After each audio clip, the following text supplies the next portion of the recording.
Here's to Brother Nesbitt, he's with us tonight. For he's a jolly good fellow, for he's a jolly good fellow, for he's a jolly good fellow.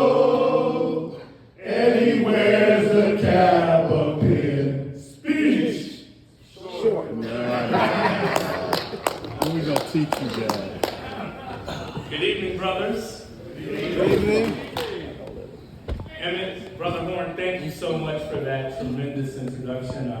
Emmett Horn, Brother Horn is one of my favorite newts, and when I thought about who would introduce me this evening, he was high on my list, and I'm glad you had an opportunity to do it. I've known Brother Horn for more than 40 years, 45 or closer to 50 years actually. We went to Lindblom High School together, and yes, we went to Lindblom together. I got a chance to know his dad before Brother Horn was in the bond, and really got to know him well. And then obviously your father passed away last year, and still in grieving for you and your family, Brother Horn. But he is a Kappa's Kappa. Every time I come to town, I make a point to try to see him. He offers up his home for me to stay in without me asking, and I'll be staying at his home actually tomorrow night. So he is a phenomenal brother, and glad I made you. And you are a wonderful brother.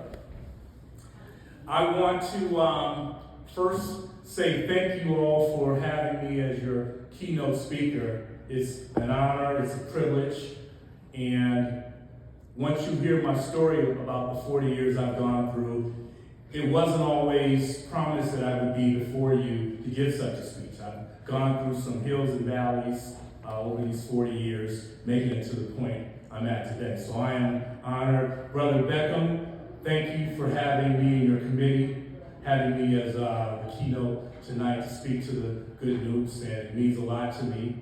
And I remember coming last year, and we had many more brothers last year. Tonight, I'm going to apologize up front. I'm going to apologize because I didn't bring any of my women with me to sit at the table and keep me company while we were waiting for me to speak. And sorry about that. And I did not bring a GDI to interview me at the fireside chat here. I couldn't find anyone to do that to a non-Kappa man to ask me questions about what it means to be a Kappa and so forth. So I wasn't able to do that. The biggest thing I'm going to regret, though, is I'm going to stay here with you all after the speech. So, I'm sorry about that. So I'm sorry I'm going to have to do them. I'm going to stay around and actually fellowship with the good brothers of Beta Chapter.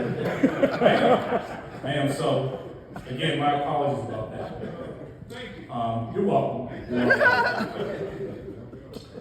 All seriousness, though, before I start with my remarks, I want to take a moment to acknowledge some of the brothers we lost in the last year. And they were already mentioned at the beginning of the program, but Raynard Hall passed away, I believe, in November of last year. And I didn't know Raynard well. I got to know him really coming to this event, the Charter Day. And we would text each other sometimes on Facebook and got to know each other a little bit. And I remember he was in Denver a few years ago, checking out, we had just passed the marijuana law. And good brother was out there, and somebody told him to call Nez. So he calls me, and he's obviously found some of the good Colorado marijuana that was out there, and he's like, Brother Nesbitt, there's not much more to do out here than smoke weed. Where are all the black folks at? And I said, I can't help you with that. It's not Chicago. It's not that urban of a city. I've kind of got my niche here, and I do what I do, but there's not a club I can recommend. Brother Nesbitt, there's got to be somewhere. I just can't stay in the room and smoke the weed all day. So. But he was a great brother. The chapter will miss him. I'll miss the jokes he used to tell. So I want to acknowledge his passing. I also want to acknowledge Brother Terry Woodson's passing, who just passed a few weeks ago as well. And didn't know him that well, but again, the beauty of our chapter is we get to know the best of each other through events like this. And the beta linkage is so strong, which is one of the reasons I love Brother Horn. He brings us all together, the younger generations and the older generations. You're really good at doing that. So we have such a strong link. Doesn't matter when you were made in beta, you're a beta me, and that's really all that matters. And then the last acknowledgement I want to give is for Brother Bill Stratton, who is not a beta loop, but if there was ever such thing as an honorary beta loop, it would be Bill Stratton. For those of you who don't know, Bill suffered a stroke two Saturdays ago today. And I spoke with him by Facebook or by FaceTime earlier this week, and he seemed to be doing better. He knew who I was. He's walking around the room, and his daughters are coming down to school or down to Tampa where he lives to try to find him a place for rehab. So he's doing better. He knows who the Noops are. I hope to go see him in the next week or the following, hopefully, and make sure he's doing. I'll send greetings from the chapter as well, from the good brothers here. So if we can take a quick moment to give a moment of silence to those brothers we've lost again, and also send up prayers for Bill Stratton. Bill is really dear to me. He was tough on me as a scroller, but if any of you all know Bill Stratton, he's one that cares about you personally, he cares about you professionally. He's probably the best people person I know in terms of the headhunting business that he's running. So he's a special brother, and we are all lucky to be in his presence, and hopefully I want to pray that he improves. So why don't we take a moment of silence to do that.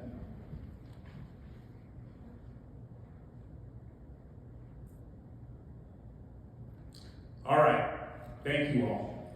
All right, so again, no fireside chat tonight. I am going to reflect on Kappa Alpha Psi, the bond, what it means to me, and all the successes I've had are directly related to being a scroller in that basement at 402 East Armory.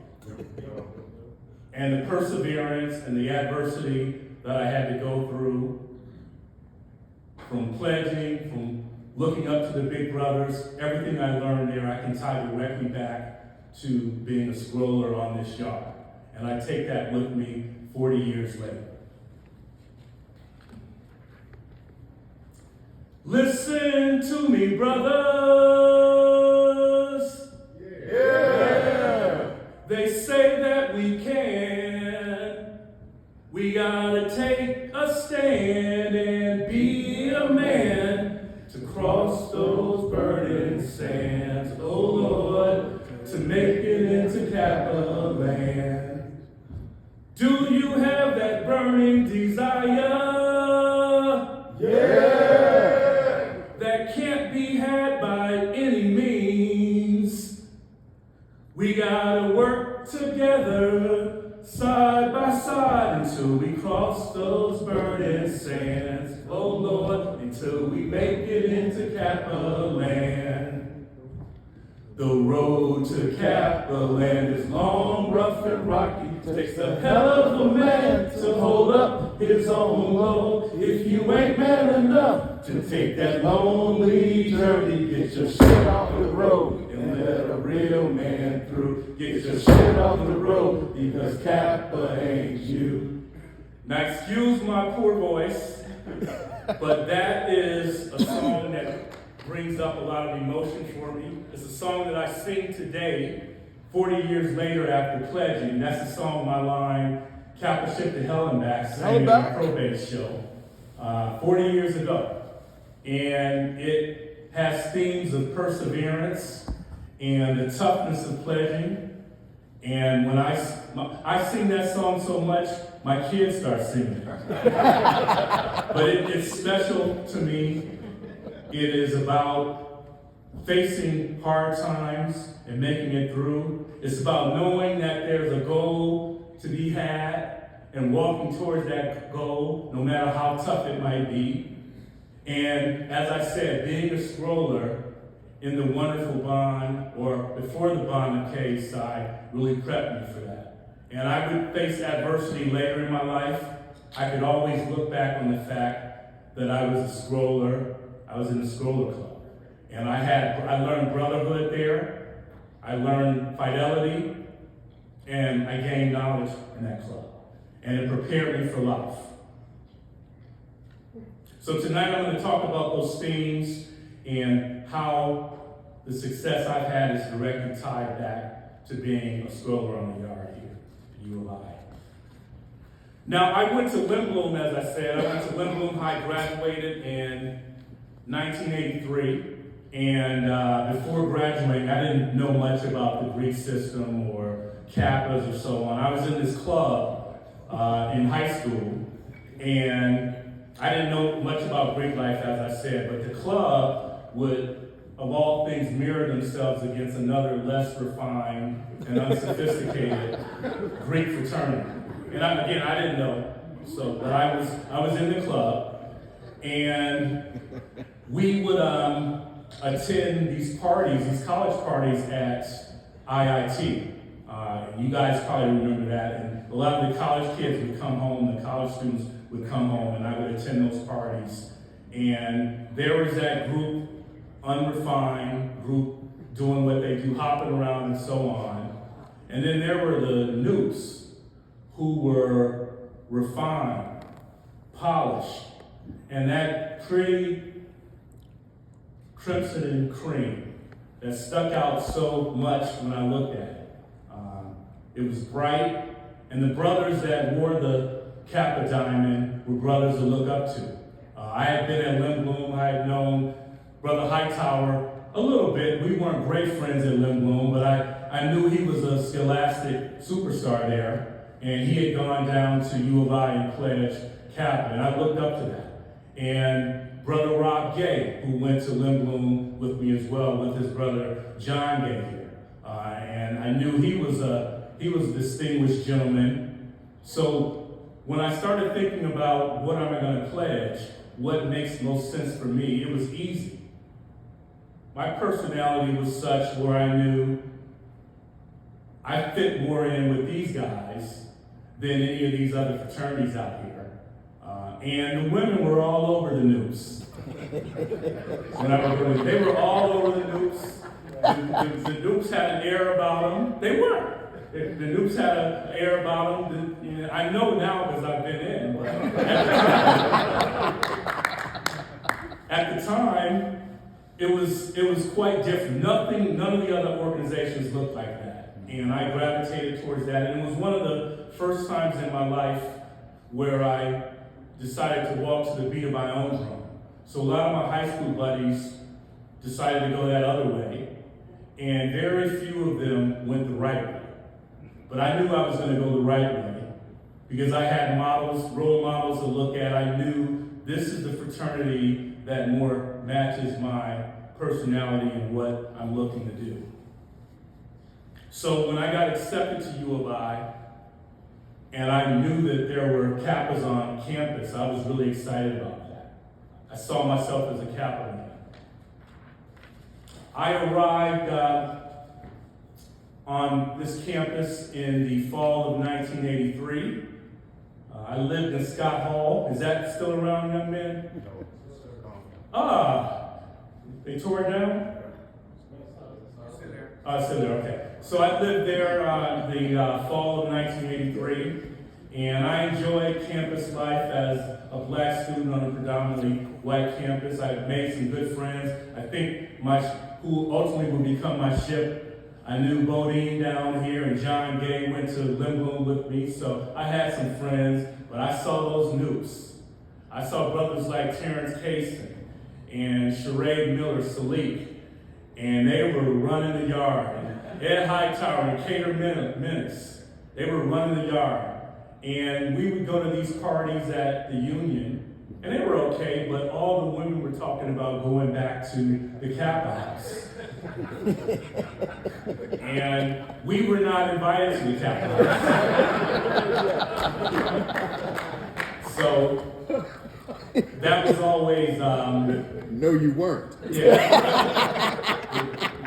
So I was a bit envious, and still had interest in wanting to become a noob. And I did get invited to one of the Kappa parties when I expressed interest. I forgot how exactly it went, but I expressed interest in becoming a noob and got invited to the parties. And the parties were the party I went to was off the chain. Again, women, suave brothers walking around, and again, just solidified my interest in wanting to be a Kappa on the yard there. And as I looked at brothers like Brother Hightower and Brother White and Brother Menace and some of the other brothers that were on the yard, I had heard about things that might happen when you pledge, but I said, these brothers are too scholarly and gentlemanly to do any of this stuff I'm hearing about. That's not going to happen. Right? I soon realized that the stuff my worst fears were realized. Allegedly. My thoughts quickly changed. I remember, and I don't know if Brother Cason remembers this, but I was in Scott Hall, and him and Sheree Miller just came to visit me one day, and they knew, I think I had been accepted to pledge or accepted to come to the smoker, and they were asking me questions as if I had done something wrong. And I couldn't figure out what it was that I did wrong, but I was nervous by their presence. And ultimately, I was accepted to become a scroller in the Scroller Club in 1984. But before being accepted, I went to the smoker. I remember a menacing Brother McNeil here, he wasn't on campus at the time, he had graduated, but I vividly remember the menacing look he gave as to why the hell are you here anyway? And I'm still scared of Brother McNeil. He still gives me shivers sometimes, but I remember that. I remember Greg Tench's hands. And obviously Brother Hightower gave me some crap about this club I was in high school. But ultimately I was accepted to become a scroller, and that was one of the best decisions that I made. And it was hard. You all in this room know it was hard. It was tough to be on the yard. We were the first to pledge in the house at 402 East Armory without a lock on the door. So it was an open door policy. Some brothers violated that policy more than others. Terrence Cason. But it was an open door policy, and we are the reason, for those lines that came after us, we're the reason you guys had a lock on your door. Thank you, brother. I pledged with some great men. I don't remember those that dropped, but I know. Bill Patterson was our captain. He had been on campus a few years and waited till his senior year to pledge, but he really wanted to be a noob. And he was the captain of the line and came out and have a great relationship with Bill. He is the heart and soul of our line. Austin Woolfolk, who actually lives in Colorado with me, he was the anchor of the line, number 2.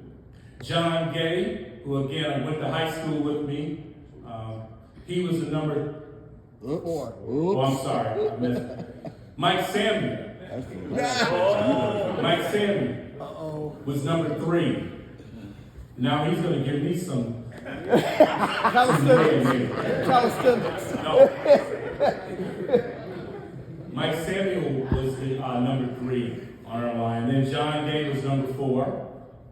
And Jeff Blanchard, the livest 5 of the Crimson Crew, was my ship as well. And then Dave Reed, whose father, Dave Reed was number 6, and his father, Ellis Reed, was the attorney for the frat at the time. So think about that pledging, your son pledging while the general counsel of the frat is overseeing everything. But to his credit, Ellis Reed told the Noops on the yard, you guys make them right.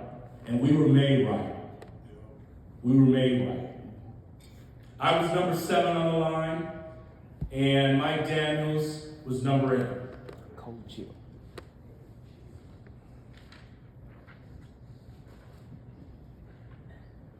Our Dean of Pledges was Robert Gay.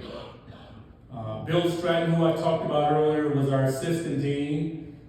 And he was one of the ones that really, he wasn't sure if I was serious about the process. And the reason he thought that, Noops, was I wasn't the best roller. I'm going to acknowledge that right now. I couldn't remember all the founders at times. I didn't remember the Greek alphabet from time to time. And I told someone at my table, sometimes I would just take this, just go ahead and get it over because I can't remember a lot of this stuff. Take the 0. I'll take the 0 and just do what you must do because I can't deal with it. But I never thought about quitting, which is important. I never thought about quitting, and a lot of guys quit. And you all know that. A lot of guys quit on your respective lines.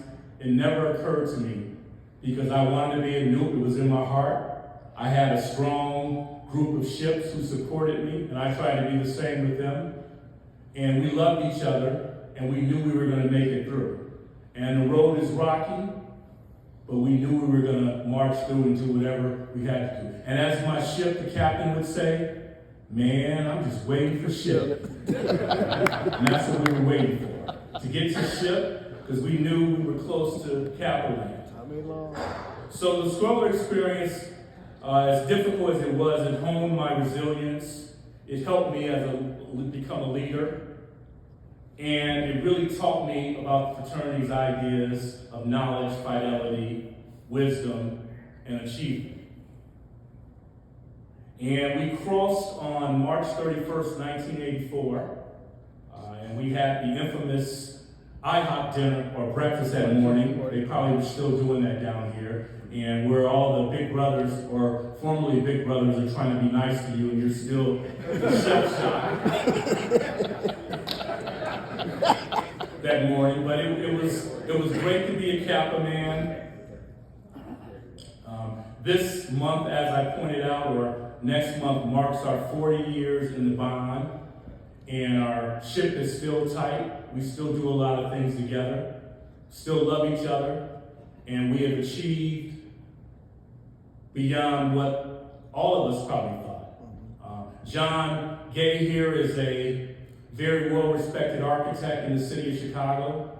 My great ship, Mike Samuel here, is one who works for Siemens, and he goes out and inspects systems all over the country for them to make sure things are done right. Jeff Blanchard here, Bodine, the Live 5 of the Crimson and Cream. He's a senior executive with an insurance company, and he does very well. He's been doing that for years. Dave Reed probably has the biggest heart of anyone on the line working as a social worker. He's been doing that for years. Really has a heart for the elderly and the senior people, and I love you for that, Ship. So we all have done phenomenally well in achieving and living up to the creed of the fraternity. And I'm happy to call you all ships. Yo. Being a Noop on the yard was great. Phenomenal, remarkable. I can honestly say it was the best years of my life, being on campus down here and having pledged my freshman year. And being able to experience all that it is to be a Noop at the Beta chapter of KSI. And to live in that house, and to call it a house is a misnomer. It's a mansion that we lived in.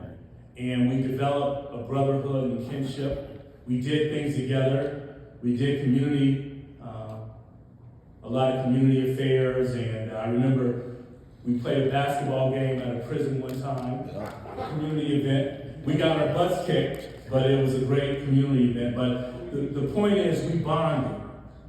We bonded as men. The first line that my line made was Kappa Ship Dynamic Duo. Jeff Shavers and Charles Washington. There were a lot of people a lot of men on that line too, and only 2 made it out. And I dearly miss your ship, Charles Washington, who I became very close to after you guys went over. But Jeff, I hope we can say that we share a friendship for life, because I made you. Yep. My purse is mine, Mark Daniels. I had a great dinner with him last night, and we haven't been as in touch as we probably should have over the years, but I want to let you know I love you as well. It was great catching up with you yesterday. And his line, Cosmikaze Death Squad, with Myron Graves and Nate Shavers. You guys are good news as well. And you called me evil ass Nez, but you can blame the brothers who made me for having those habits or whatever. I apologized to Mark last night for whatever I made happen. I extend the same apologies to the rest of them. This therapist thanks you. What can we say? If my line is a phenomenal line, but if I got kicked off of my line for any reason, I would join Emmett's line. And I crash on their events all the time. Love Brother Horn, my club, Brother Stevens, I hang around with quite a bit. It's just phenomenal. Jason Gray, we keep in touch and we do a lot of things together. So, love hanging out with you guys. It was great to kick it with you all this summer. And I always crash their events, so I'm probably an honorary member of your line as well. And living in the house really provided a strong support network for someone who looks like us being on a predominantly black campus. We could really support each other. We could help each other academically. We had things to do socially together. It was phenomenal, and I wouldn't trade those times for anything. But as fun as things were, there was some trouble on the horizon for me. And after being in the frat about a year, me and another great beta nuke, we took a trip to California. And, you know, we're made in the North Central province, so we're used to things being done the way they're done at Beta Chapter. And that's what we thought we would go out and have some fun and kick it with some other nukes, and really should have listened to the Going Back to Cali song with Biggie Smalls and probably stayed away from Cali. But we went out there. I'm not going to reveal the name of the other nuke to protect his innocence, but we went out, we had a great time. We had a great time when we went out there and met some pledgees at USC, and asked these pledgees how many founders there were. They were going over the next day. Asked these pledges how many founders there were, and we were told 11 or 12. Asked them where Beta Chapter was, and they had no idea. Asked them who the Dreamer was, and no one knew that as well. These guys were going over the next day. Yeah, they went over the next day. So you know, we had a little lightweight action, nothing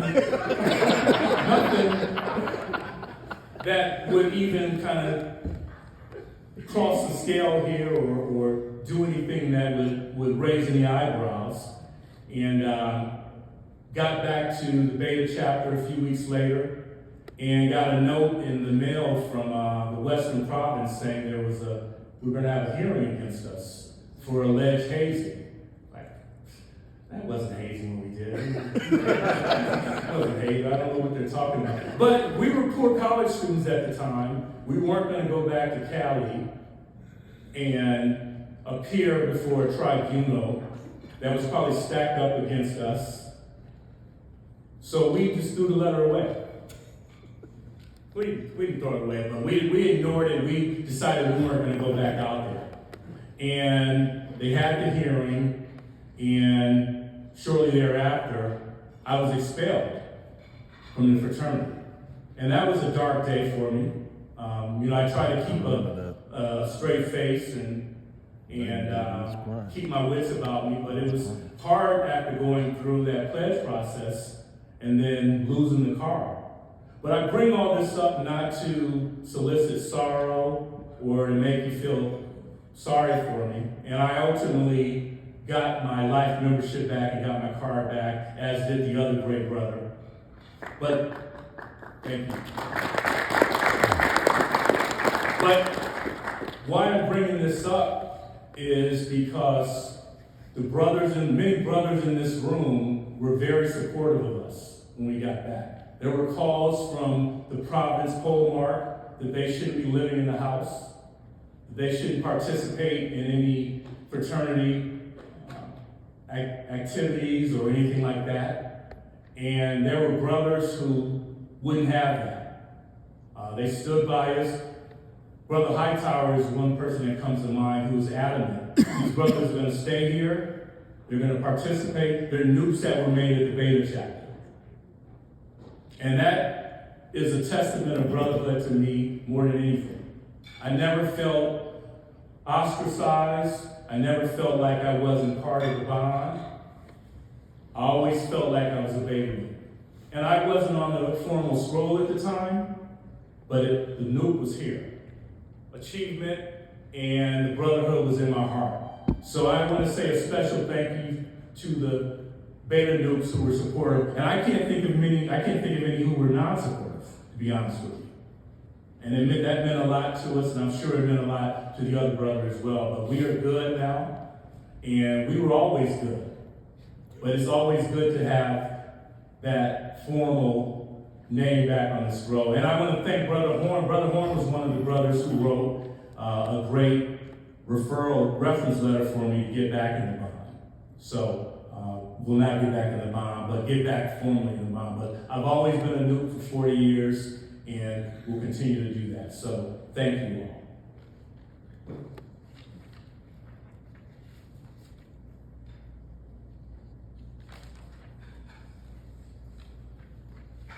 So after leaving U of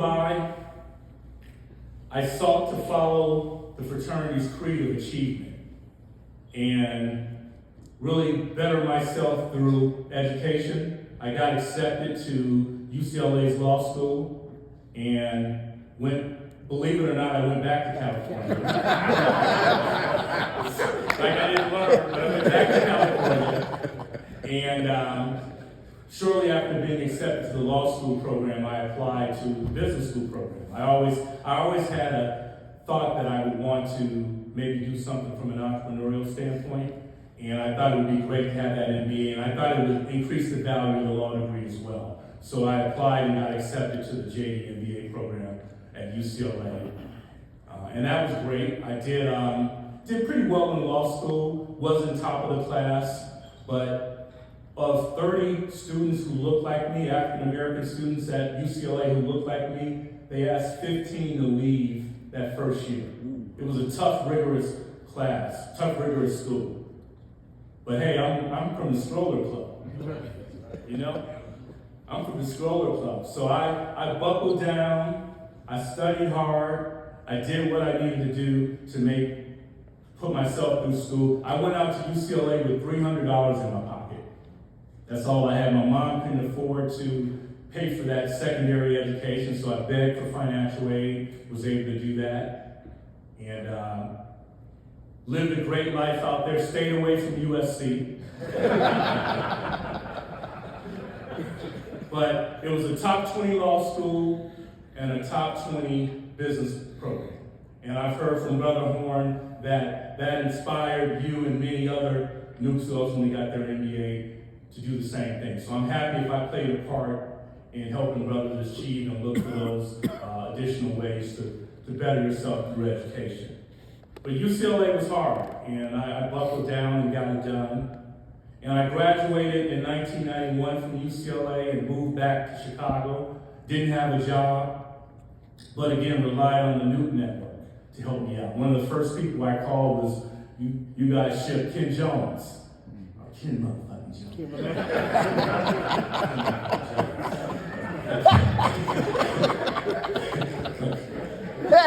Ken was a younger attorney. He had just passed the bar a few years ago, and he helped me to study for the Illinois bar. So I wish he were here tonight so I could thank him for some of the things he did in helping me to become a lawyer that summer while I studied for the bar. He also put me in contact with other noobs that were practicing law, and that one of the reasons I was able to find a job in a law firm in Chicago, where I was the first black associate they ever hired back in 1991. But again, that's relying on the bond, networking, and using this great fraternity of ours to try to do positive things. After working at the law firm for a while, I was approached by a buddy from law school who told me about a dream job with USA Basketball. And it was something, believe it or not, I passed up the opportunity right away. I had just bought a home in Beverly, a nice area of Chicago, and had a pretty good practice. Thought I was going to be partner at that firm. And finally, after dealing with the rigors and the mundane practice of law, I decided, let me take a serious look at this job opportunity. And boy, was it exciting. I joined USA Basketball in 1996, was their general counsel of business affairs, ran all of their marketing, oversaw all the legal work, etc. You want to show the picture up there? Me 30 years ago. We'll go back to that one. That's us. That's us. That's us online. All my ships. Mike Sam is never in the picture for some reason. That's his shoulder. That's his shoulder on the right. But this is us at the Union during our pledge trip. So wanted to show you guys that earlier. This is USA Basketball, the 1996 Olympic team. And I'm in the left there behind Bobby Crimmins and Jerry Sloan. But this was the 96 team that went to Atlanta, and I also worked the games for the 2000 Olympics in Australia and the 1998 World Championships in Greece. This job opened my eyes to so much, expanded my wings. I had never traveled to Europe before having this opportunity. And my first trip to Europe was on an international basketball committee for FIBA.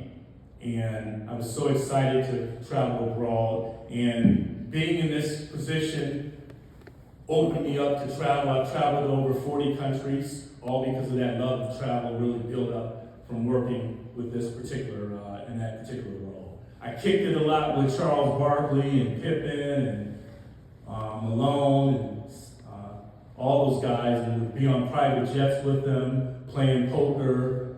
We went to some gentlemen's clubs from time to time. They like to get it in.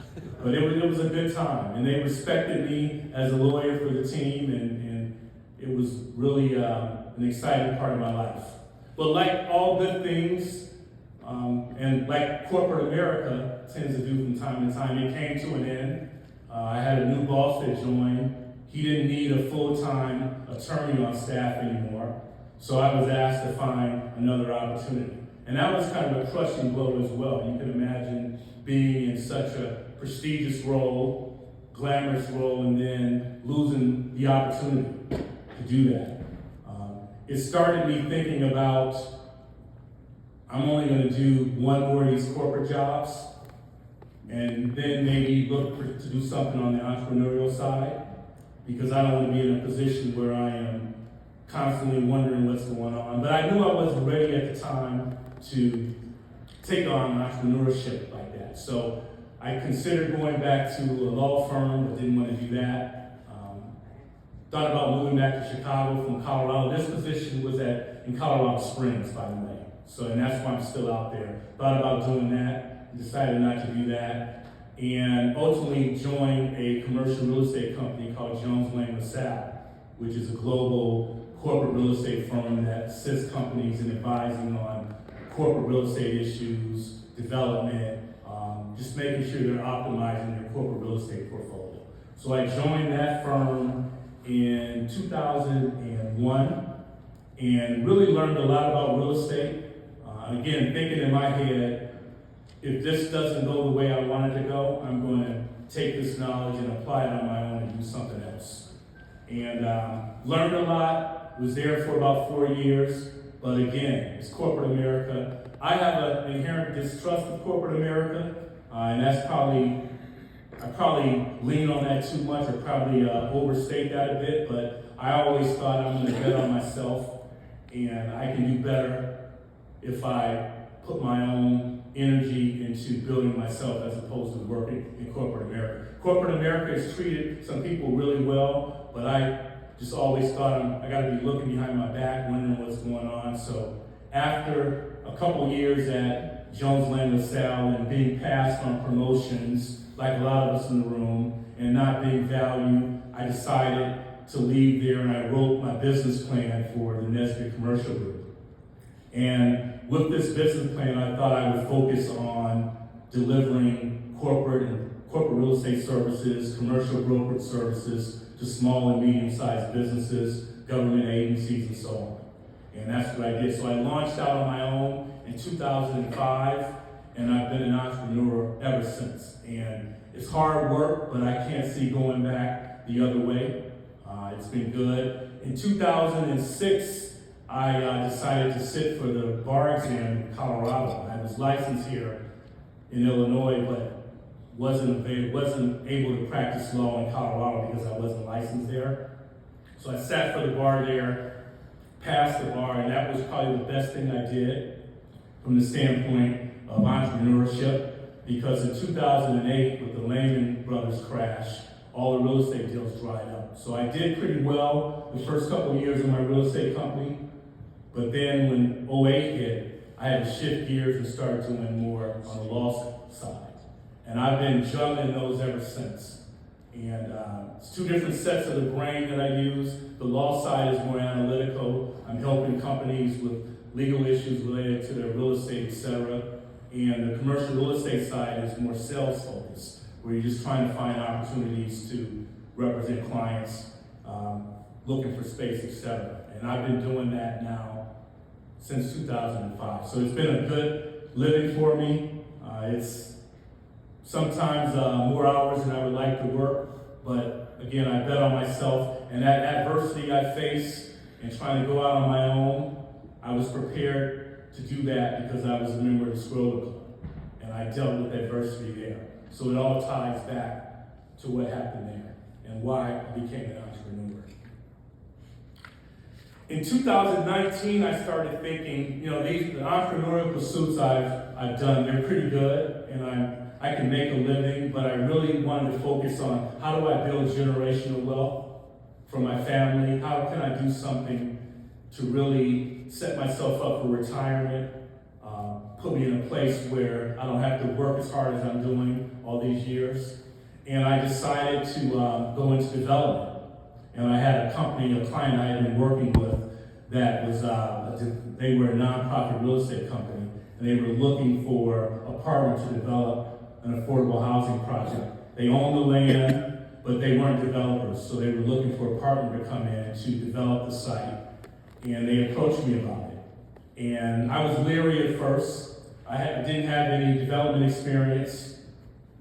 I didn't have capital, most importantly, to do a deal like this, a $25 million or more affordable housing project. I just didn't have the money to do that. And it was a brother who worked for the company. Every obstacle I brought up, he had a good answer for it. So when I brought up the money factor, he said, well, there's things we can do, tax credits, you can apply for to build this, you can get grants from the state. I brought up the lack of development experience.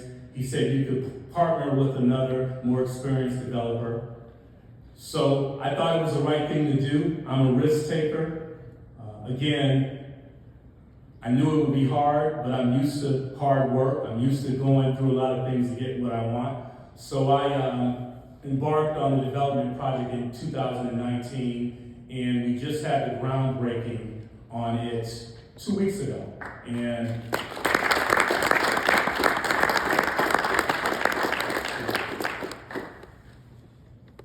so this is a picture of the groundbreaking ceremony 2 weeks ago. That's the governor of Colorado standing next to me.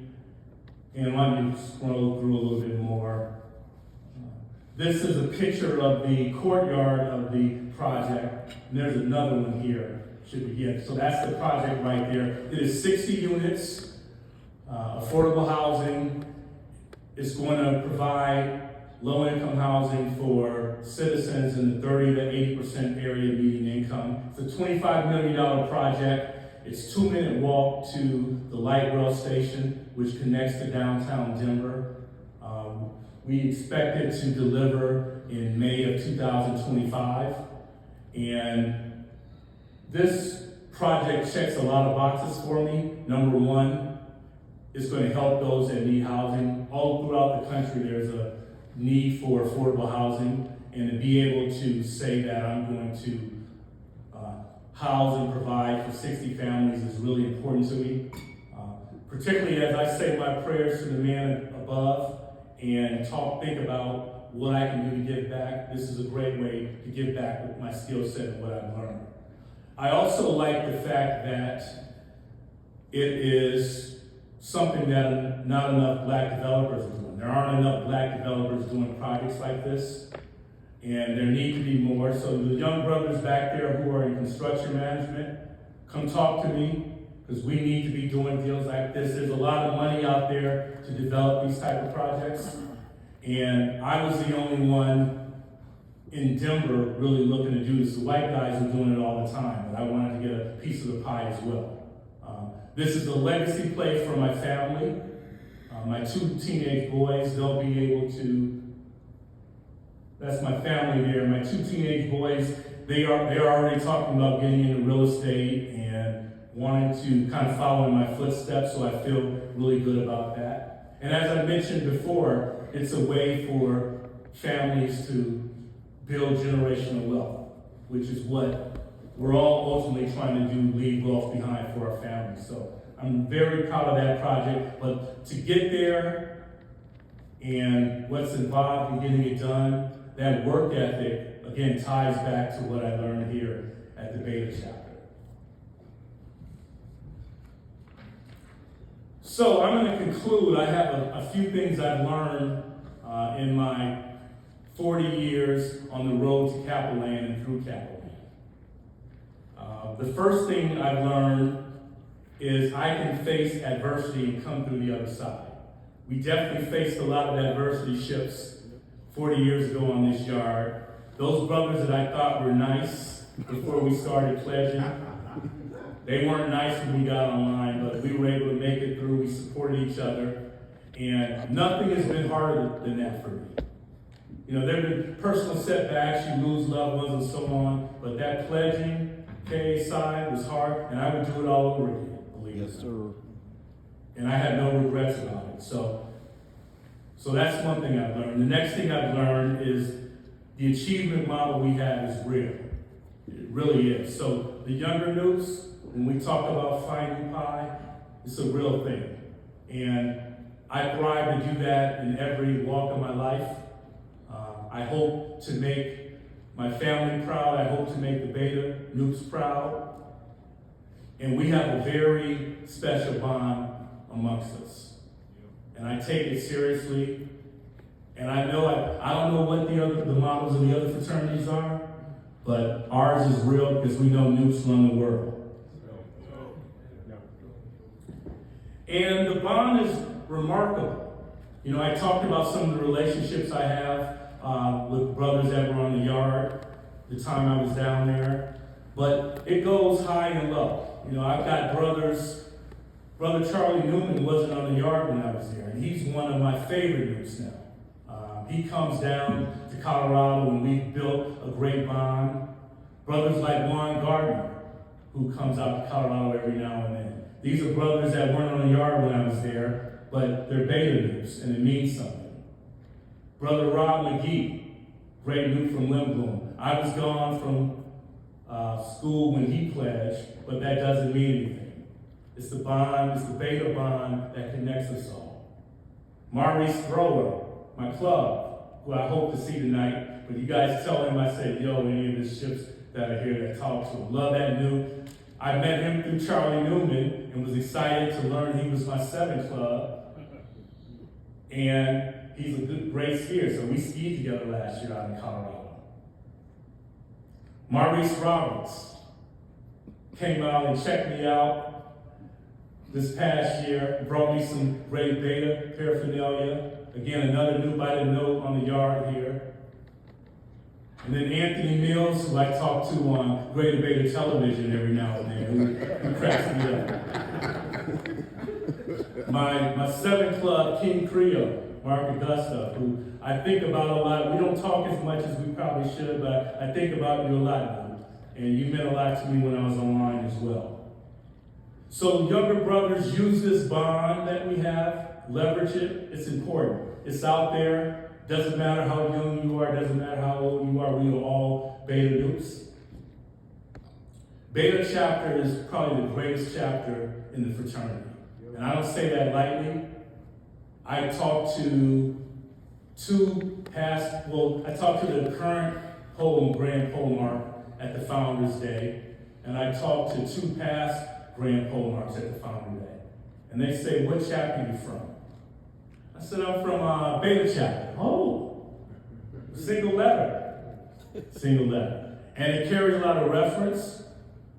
When we talk to other brothers, I didn't know that when I came down here and I pledged. I knew I wanted to be a Kappa. I didn't know the rich history that I was walking into. I didn't know when we met Earl B. Dickerson, Brother Reed, how important he was. But I'm so glad I was on the picture with him when it was shown earlier today. So all that means a lot. We are part of a phenomenal chapter.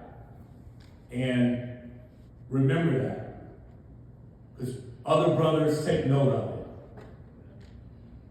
And the last thing I'll say is, don't be afraid to dream. Our founder was a dreamer. I dream big. I don't always accomplish everything I'm seeking to do, but I dream big. I didn't want to be in corporate America anymore, so I dreamt about being an entrepreneur. And I put the time in, I researched, I studied, and I've been successful at that. I didn't know anything about development, but I dreamt. If they can do it, like our great Kappa brother, Reginald Lewis, another billionaire, wrote the book, Why Should White Guys Have All the Fun? And I kind of live by that model. So dream big, continue to live in the principles of KSI, fidelity, achievement, and knowledge. And I say to you brothers, yo. Yo.